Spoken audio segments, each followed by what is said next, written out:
Link down below in the description box to credit IGN for their gameplay footage, as I cannot provide my own as I've been too busy making videos on guides for this game. So I wanted something in the background that I can play without me playing and getting distracted as I'm trying to go over my personal list of pros and cons. Pros. The performance, at least for me on PS5 Pro, has been absolutely fantastic, just short of flawless.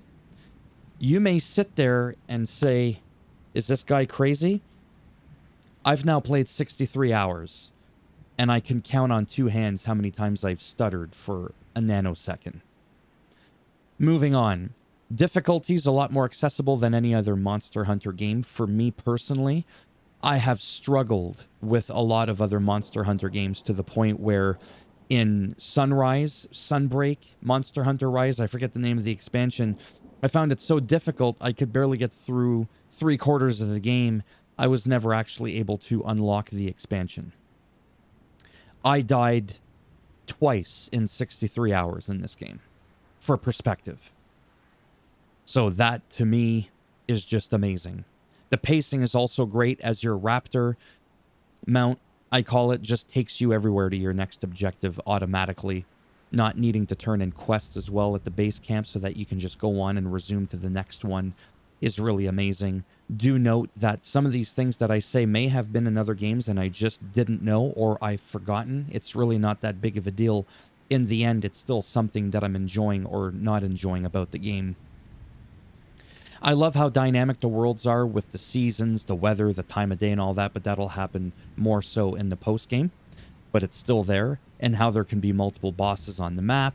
That kind of goes in again with the pacing, just being able to forever just keep going and going and going. Absolutely just having a great time. I'm almost lost for words as to how much fun I'm having with this game, regardless of the genre of game.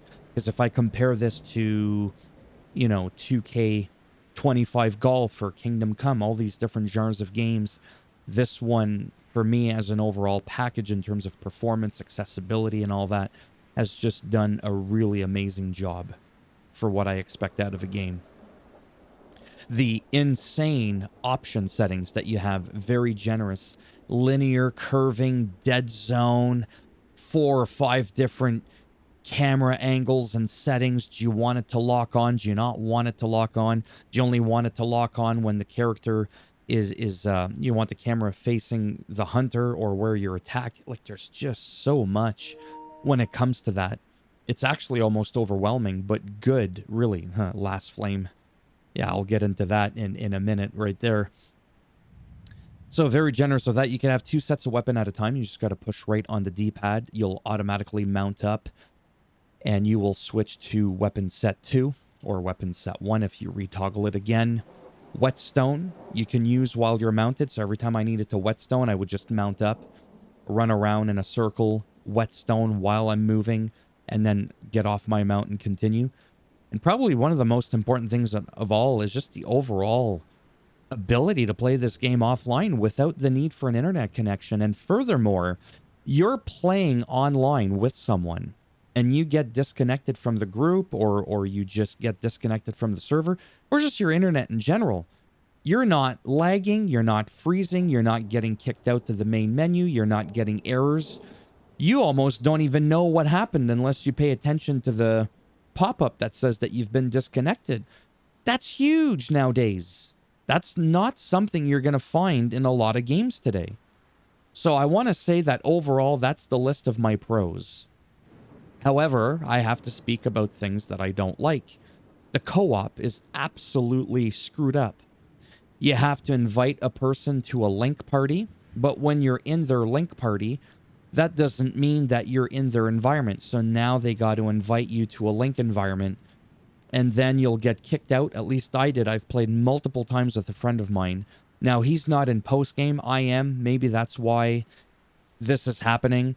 I can join him on a quest. I can go to my invitation list, and it'll say, oh, there's an invitation, and it'll automatically do it as soon as he engages on a boss, because when you engage on a boss, 9.9 times out of 10, unless he's just really not a part of a quest, you are going to start a quest by just attacking the boss.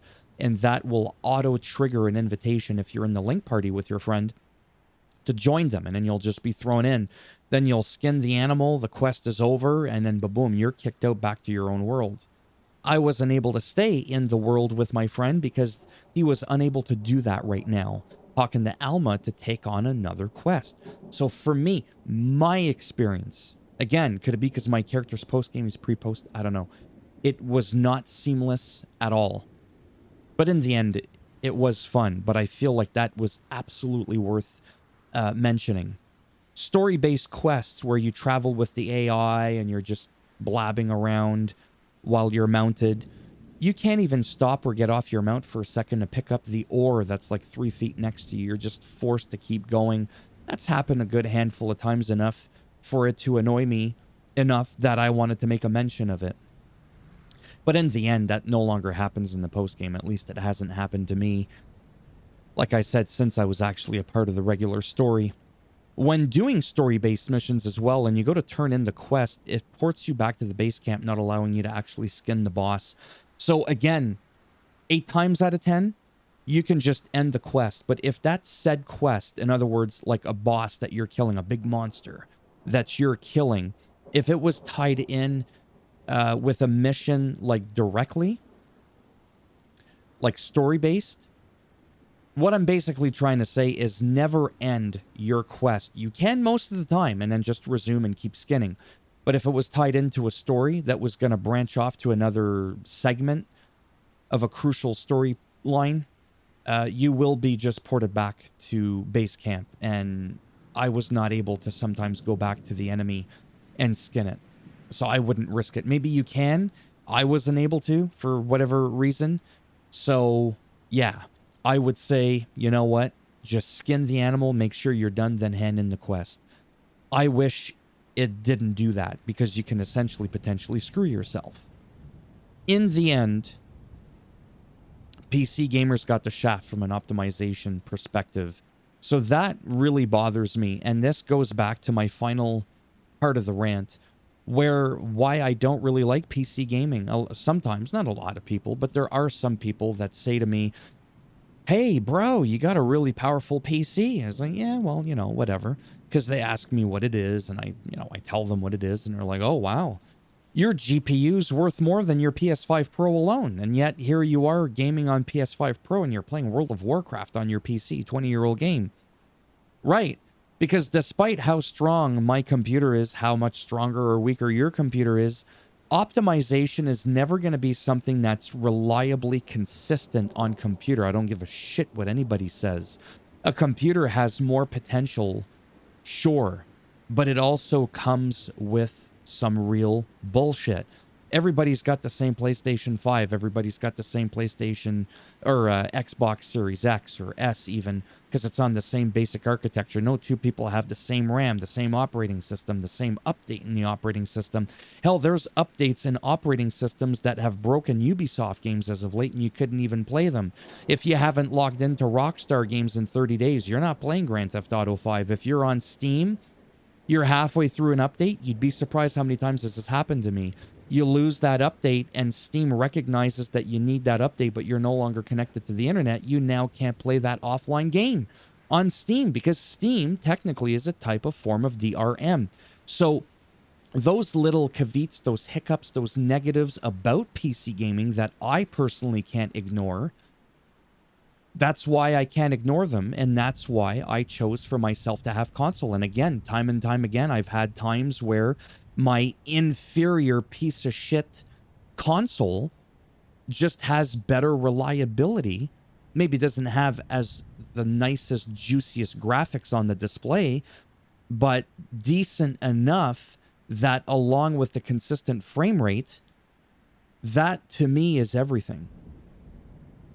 Which ties in with this game. People of all types of levels of PC hardware, my dog is barking like a mad prick, are not able to play this game properly, and that is why this game is getting review bombed, because did they even fucking play the game on computer?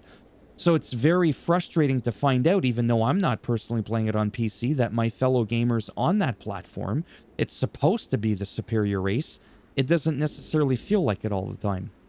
So that is also a very common thing. And that is why, again, I stick myself to console. And unless I have to play on PC because the game just doesn't exist on PlayStation, it's only on the Xbox PC platform, things like Microsoft Flight Simulator or the new Stalker 2 that's come out, or even the Indiana Jones that's on a timed exclusive.